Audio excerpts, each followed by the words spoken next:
Après avoir regardé le sketch 55 d'orthographe.com où Catherine Nag et Jean-Yves Fournier soulèvent quelques paradoxes de notre orthographe, Josette voudrait savoir pourquoi on écrit Sénète de cette manière si bizarre. Bien vu, Josette! Orthographe dans cette Sénète 55, qu'on trouve dans le chapitre Les règles, soulève plusieurs anomalies. Le pluriel de grand-mère, qui diffère de celui de grand-père, le pluriel de ayant droit, des ayants droit, et Sénète. Par contre, on ne donne aucune explication. Notez, Josette, qu'on se rattrape dans la rubrique Histoire d'orthographe.com. En effet, Delphine Tellier et Imago Desframboisiers expliquent le pluriel d'ayant droit dans le sketch 124. Et les mêmes, plus Amélie Lugès, expliquent grand-mère dans le sketch 135. Bon, je vous accorde que nous n'avons pas encore expliqué Sénète, qui désigne en français une petite pièce. Beaucoup de gens voudraient l'écrire Sénète. Or, comme le constate Catherine Haag dans ce sketch 55, ça s'écrit Sénète. Doit-on y voir une influence des joueurs de Scrabble? Pas du tout. Bon, certes, ils en profitent, mais ils ne sont pas coupables.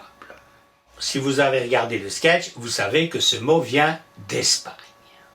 Avant l'Espagne, ce mot trouve son origine dans le latin sagina, qui désignait l'engraissement des animaux, particulièrement l'engraissement des volailles. On le retrouve dans la langue espagnole en 1385 sous la forme sénète, où il désigne le petit morceau de nourriture qu'on donnait en récompense au faucon lorsqu'il avait été performant lors d'une chasse. De là, il va désigner une petite nourriture agréable au goût. On pourrait presque le traduire par amuse-gueule. Ensuite, les Espagnols lui donnent le sens d'agréable petit moment. Au XVIIe siècle, il va devenir un terme technique et désigner une pièce bouffonne en un acte qu'on donnait entre le premier et le deuxième acte d'une comédie. Donc en fait, on allait voir le premier acte de la comédie, après on avait cette petite pièce bouffonne en un acte, et puis après on revenait à la comédie en entamant le deuxième acte.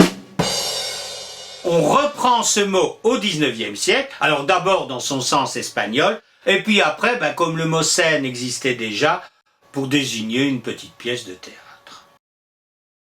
Il faut dire qu'on a rarement l'habitude de jouer une petite pièce de théâtre entre le premier et le deuxième acte de l'avare.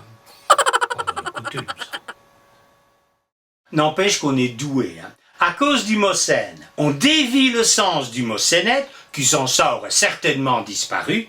Par contre, on garde l'orthographe d'origine espagnole. On est bon.